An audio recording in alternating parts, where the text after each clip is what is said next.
may want to change some things up that we're doing in our classroom and be more productive. Today, we're going to talk about some productivity hacks that we as teachers can do to make our classroom more effective as we go into a new semester.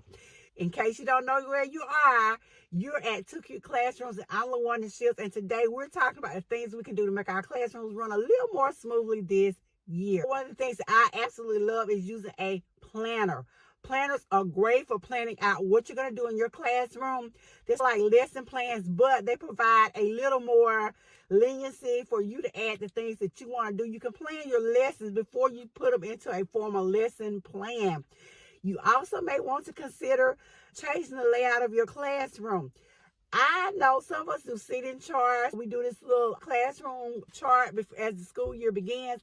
But as we start a new semester, you might want to consider changing that, rearranging some things, because the first semester we're sort of experimenting. We don't know what really works.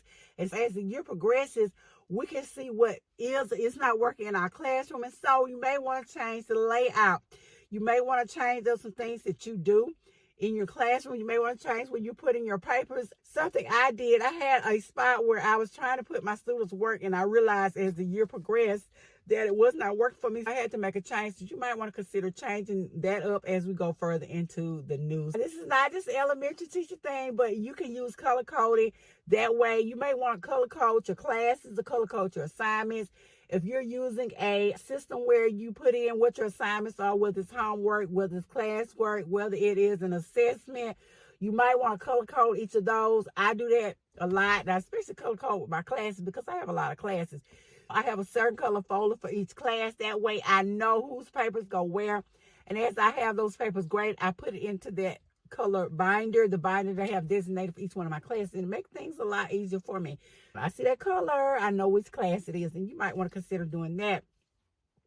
You might also want to think about scheduling weekly check-in times with your students so you can check in with them. Also check in with yourself on upcoming assignments to see how far they are getting on their work. One of the main things that get me throughout the year is grading those papers. One of my former students happens to work with me. He is not an educator. He's always picking me about, you still grading the papers, you gotta put grades in, you still grading the papers, you gotta put grades in. As I do, you might want to consider changing up your grading schedule, your grading routine. Now, years ago when I had him, I always gave my tests on Thursday, and I graded my papers on Thursday night, and I had those grades in on Friday.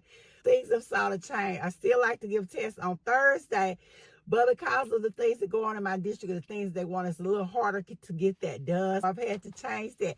You might want to consider changing your grading system.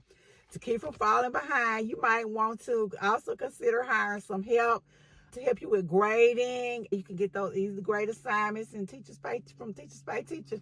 Shameless plug. Something I found is really effective is if you use Google Classroom, you can also fix it where Google will grade those papers for you and import the grades if you have that system already set up. Batching assignments. You can batch assignments where you're doing, anyway, you're doing specific tasks all at one time. So if you're grading all your papers at one time, if you're doing lesson plans for the week or for the month, you're doing all of them at one time. That way you can free up some more of your time and you know where you are. You can gauge where you're going and what you're going to do. I have to have a timer. I think I've talked about this several times on this channel, but I have to have a timer because I get off track.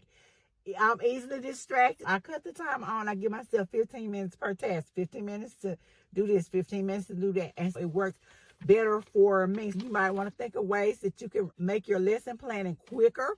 One of the ways you can do that is to batch those lesson plans.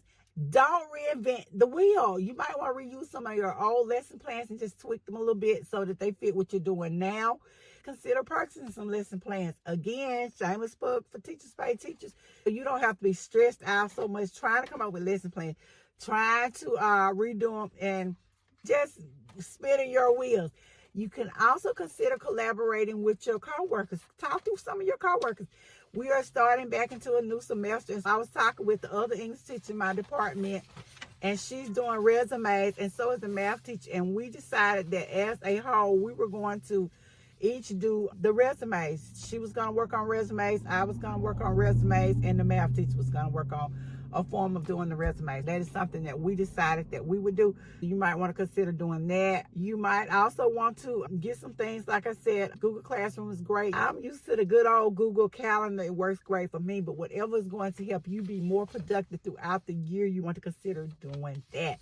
Make sure that you make your mental health a priority as we go into this new school year, because things can get hectic as we go into the spring semester. One of the things that always have helped me is to have systems.